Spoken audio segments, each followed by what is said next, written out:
Hi, my name's Brian Watson, and I'm a partner of the Liberal Leadership League, a Michigan nonprofit.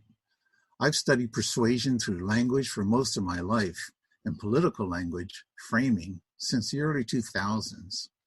Today, I want to take you on a journey through the recent history of political framing in America.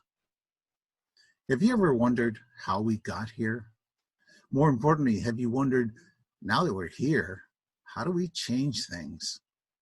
For decades, conservatives have been working their plan to change the way America thinks, to make Americans think like they do, to talk people out of believing in government. Liberals have ideas of our own, and I'm going to tell you how we are reframing the debate. But first, let's see how we got here. Let's look at a timeline, one that goes back to the 1950s, over 60 years ago. We begin in 1958 with the founding of the John Birch Society, a radical, right-wing, conservative organization that promoted limited government, racism, and conspiracy theories. Among their earliest backers, we find a familiar name, Fred Koch, father to the Koch brothers. Some people have said Trumpism is essentially Bircherism. Conservatives nominated the Republican candidate for president in 1964, Barry Goldwater, and despite a landslide loss to Lyndon Johnson, conservatives doubled down on their limited government and free market ideas, so that in 1971, they produced the Lewis Powell Memo, titled Attack on the American Free Enterprise System. This was triggered by the activist rise of Ralph Nader and his challenges to corporate America. This memo became the blueprint for conservative corporate interests to retake America by taking control of the media. And they succeeded. Despite forced resignations of Vice President Agnew and President Nixon and prison sentences for Nixon's staff members, Republicans won control of the White House only 6 years later, electing the Great Communicator. That success came with the shocking help of a traditionally Democratic voting bloc, the labor union membership, which became known as Reagan Democrats. Through the Reagan administration in the 1980s, we find the rise of anti-government language, especially Grover Norquist and his Americans for Tax Reform. Reform? No. This organization drove the Republican opposition to all tax increases, no matter what. Lawmakers signed a pledge to always oppose tax increases, and later in the 90s, Norquist hosted the Wednesday meetings, a regular meetup of all the conservative groups to get everyone on the same page with the same talking points. Also during Reagan's time, we saw the repeal of the Fairness Doctrine and, to no surprise, an explosion of talk radio, dominated by right-wing commentators, led by Rush Limbaugh. The story continues. In 1994, Republicans take control of the U.S. House, led by Newt Gingrich, empowered by the Contract with America. An important part of that takeover is someone whose name we've come to know well, Frank Luntz, wordmaster for Republican speak. Soon enough, in 1996, Fox News is launched by Roger Ailes. Ailes had proposed such a news outlet for conservative Republicans 25 years earlier, in 1971, when he was part of the Nixon administration. The 2010s brought us a big corporate political win with Citizens United, which opened the door for corporate political spending. And, importantly, Sinclair Media started buying up local media outlets. Until today, they reach 40% of the households nationwide with their extreme conservative slant to the news.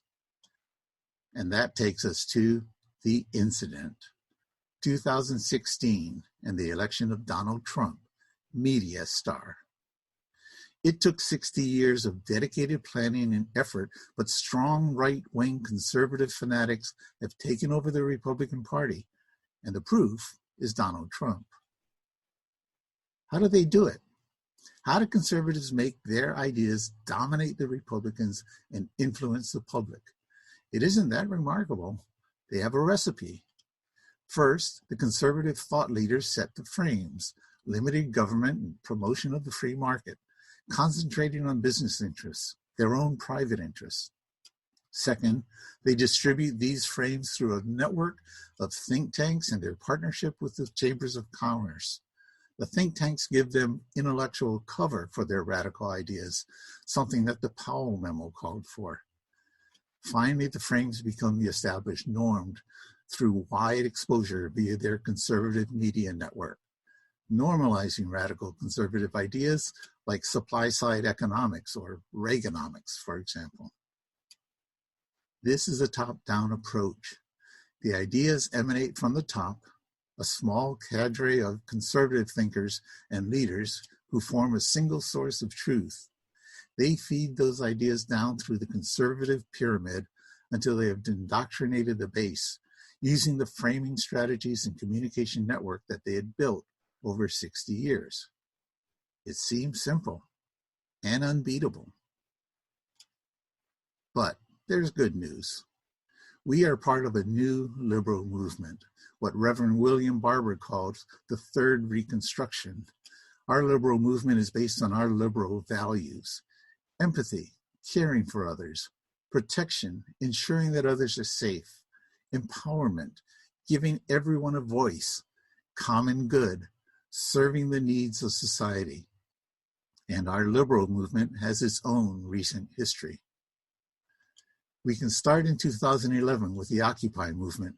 This movement pointed out the extreme financial inequality between the wealthiest 1% and the rest of us, the 99%. In 2013, following the murder of Trayvon Martin and the acquittal of his killer, the African American community rose up saying, "Black Lives Matter." Also in 2013, Reverend Barber began Moral Mondays in North Carolina, a grassroots effort giving voice to the moral question of social justice. 2015, marriage equality.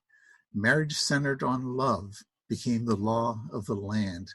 And in 2016, Bernie Sanders' campaign taught us that healthcare is a human right, a moral right that does not depend on your ability to pay. 2017 was the start of a difficult era, but on January 21st, millions of women took to the streets across this country and around the world in the Women's March.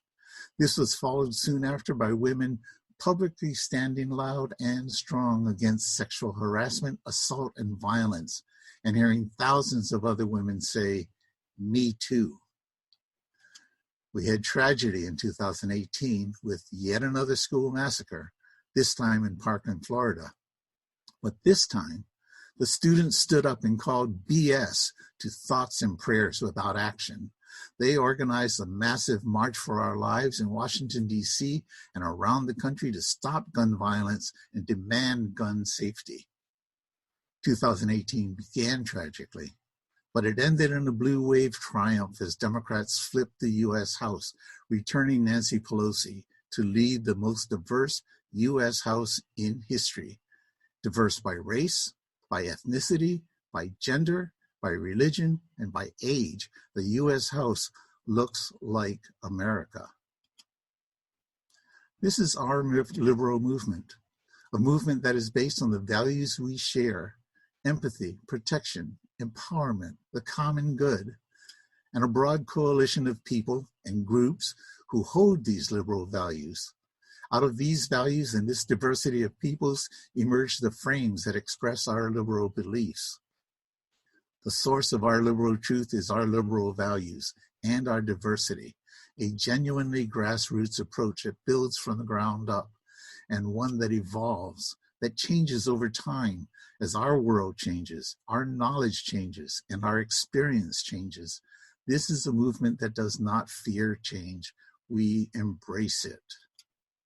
This is a movement, this liberal movement, that is symbolized by this infinity loop, an infinite loop of value-based grassroots activism, an activism that is building frames, growing roots, and getting stronger. And we've come a long way since 2011. Got a long way to go, but our feet are planted in our values. We're moving, and we're moving forward. And we'll continue to move forward because we're not stuck like the other guys are. Ours is a movement that welcomes diversity, welcomes change. It's how we grow from our roots, from our liberal values. If you share our values, you're welcome to be part of our movement. Not so on the other side. The conservative takeover, a top-down, get in line, follow the leader takeover, is rooted in fealty and loyalty. You can join their club only if you adopt the values that they have pronounced from on high. And if you don't, there's no place for you. Just ask Bill Milliken. Just ask Justin Amash. They criticized the direction of their Republican Party, and the party threw them out. How did the American public come to buy into this conservative story? Well, here's what happened. We know about the political spectrum, conservative in red on the right, liberal in blue on the left. And the box in the middle signifies the mainstream, the space where public opinion decides what ideas are acceptable. Public attitudes about government didn't match conservative ideas about limited government. But conservatives didn't get up. Instead, they doubled down. They preached even more radical right ideas using their media network. And when they did, the mainstream moved further to the right, expanding the Republican reach, cementing the conservative takeover. But that was then. Now it's our time. Our liberal movement is underway, and we see how it is changing the mainstream. Our liberal movement is finding its voice, and as it does, we are expressing our values in our frames. We are changing the conversation. We're changing the conversation by strengthening our frames. And as we change the conversation, the mainstream, the public view of what ideas are acceptable, is moving toward the liberal end of the spectrum, to the left.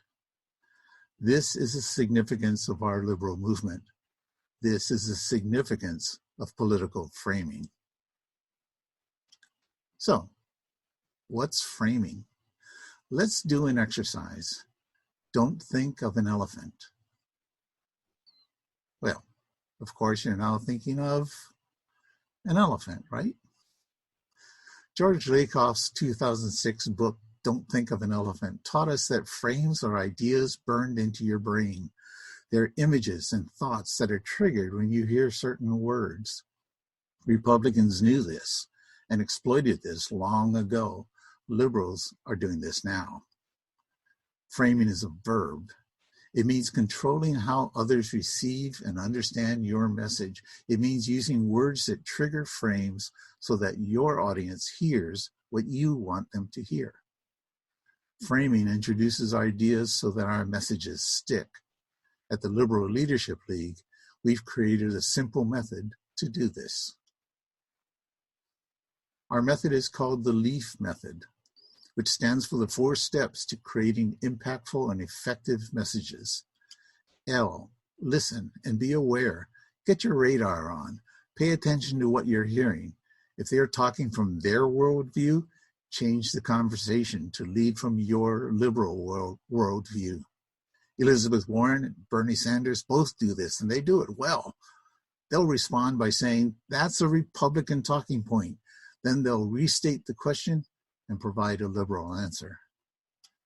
E, express your values and vision. Decide which values work best for the message you're building. Create a positive vision of the future. A, assess the audience's viewpoints. Grab the narrative. Get on the offense using your liberal values. Here's an example of a Twitter message from the Northville Dems. They said, he is who we knew he was, but we will pull together and take care of each other in spite of this. We are America. Thank you to all the people working to help us through this. F, frame for the future. Distill your message down to short statements and a few simple words. Repeat, repeat, repeat. Who does this? The master of simplicity and repetition. Build the wall. Lock her up. Send them back. It's only 4 steps, but it takes practice, practice, practice to make this come quickly and naturally. Whether you're writing a letter to the editor, posting on Facebook or Twitter, or having a conversation on a doorstep or on the phone. Here's an example of a conservative frame spoken by the Great Communicator. The 9 most terrifying words in the English language are, "I'm from the government and I'm here to help." It always got a laugh, but it was a deadly serious effort to diminish the role of government, to create distrust and even hatred toward government, even when people needed government the most, like when a pandemic is killing Americans and the government is acting to stem the deaths. When the streets of Lansing are gridlocked with angry, gun-toting, sign-waving people who are violating medical safety rules, that's conservative framing at work. Here's an example of some early framing from the left. The Affordable Care Act. This is a great example of bad framing. Why? Instead of expressing a liberal value, instead of talking about caring for people and making healthcare available to everyone, we adopted the conservative value. Healthcare is available only if you can afford it. In the conservative world, you get what you can afford. In the liberal world, if you need it, you get it. This frame missed the mark and turned the healthcare question into a question of how we're going to pay for it. Compare that with this statement about healthcare. Healthcare and education are not a privilege. They're a basic human right. This is a beautiful liberal frame reflecting liberal values, empathy, protection, empowerment, and good government for the common good. Here's a successful reframing. Love is love. It's simple, yeah, but it's also very powerful. We tried to argue for marriage equality because of tax benefits or end-of-life rights, and the moderates and conservatives came back with civil unions. But when marriage was framed as a matter of love, when the message was boiled down to love is love, marriage equality won out, because you can't argue. You can't argue against love. Now, I'd like to give you some quick tips on fine-tuning your message, making your message stick. First, sell the brownie, not the recipe. Look inside a box of brownie mix and you'll find a bag of brown powder. Look on the back and you'll find a set of directions. But look on the front and what do you see? A delicious brownie. That's what sells. The brownie, not the recipe. So sell your brownie, sell your vision. Don't bore people with policy details. Choose the argument you want to have. Take the offense and lead with your liberal values. Keep it simple. Get to the point. Use second person direct. Use the words you and your. Tell people how your plan will affect you and your family. Fake it until you make it. Use when, not if. Assume our policies will be enacted. Assume your vision will happen. Assume that they agree with you. Force them to defend the other side. And repeat, and repeat, and repeat. Have you noticed how Trump repeats things 3 times? Messages are judged by repetition and not by the truth of the statement. And he shows us that. I mentioned Frank Luntz earlier, the messaging guru for the Republicans who fine-tuned the contract with America, who taught the Republicans to say death tax, who replaced global warming, a very scary term, with climate change, something that sounds natural. Well, liberals have a messaging goddess, and her name is Anat Shenker-Osorio. And her advice is this: our job is not to say what is popular, but make popular what needs to be said. We know what needs to be said. We need to say it, then say it again until it becomes popular and we change the conversation. There's a wrong way to message as well, and here are some mistakes that we all make too often. We use too many facts. Facts don't persuade. They make people feel dumb. They don't work. And like facts, we use too many detailed statistics. That makes it hard to follow your point when you're drowning in numbers. Don't mention a frame just to negate it.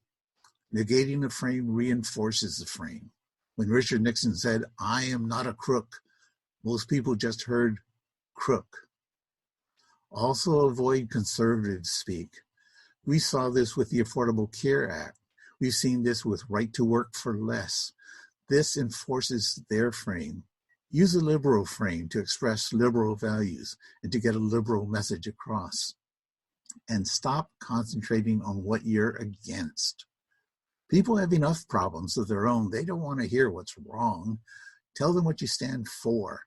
Show them your vision of a better future. Who did this well? Gretchen Whitmer did. When she gave the response to the State of the Union, she focused on the accomplishments of the Democratic House and governors without giving extra airtime to the Republicans. Finally, how to build a message. It's called a truth sandwich, and it really is as easy as 1, 2, 3. The first thing you say sets the frame for the message. So begin with a positive liberal vision and liberal values. That's the frame for the rest of your message. Then list the negative. Identify a villain. Identify the threat that is keeping us from achieving our vision. And finish with a liberal, value-based statement reinforcing that positive vision and a call to action to make that vision a reality. Here's an example based on the House passage of the Families First coronavirus bill. House Dems are putting families first to support those affected by this crisis. The GOP cries, "But how will we pay for it?" while bailing out investors to the tune of $1.5 trillion. Let's care for all Americans and stop bailing out the chosen few. Call your senators to pass Families First. An excellent example of a truth sandwich.